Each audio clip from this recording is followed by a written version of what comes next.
정부가 인천 검단 아파트 주차장 붕괴 사고를 낸 GS건설에 영업정지 8개월이라는 철퇴를 내렸습니다. 여기에 서울시의 추가 처분까지 더하면 GS건설은 1년 가까이 새로운 사업을 할 수 없게 됩니다. 이 GS건설은 정부를 상대로 법적 대응에 나서기로 했습니다. 일단 소송을 걸고 시간을 벌겠다는 겁니다. 방서우 기자입니다. 지난해 발생한 인천 검단 아파트 지하주차장 붕괴 사고를 일으킨 GS건설.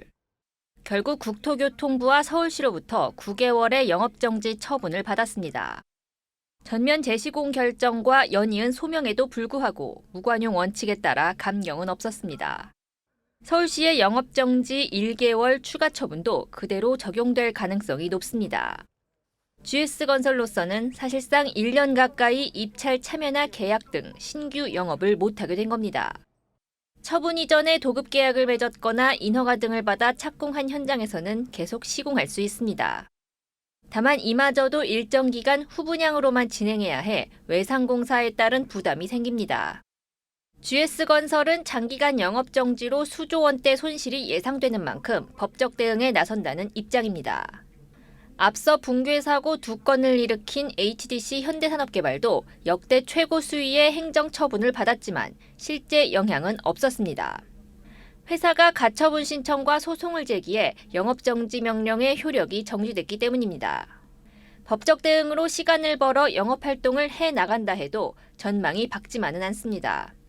사고 여파로 10년 만에 첫 영업적자를 기록한 상황에서 안전과 품질 관련 비용을 더 써야 하기 때문입니다.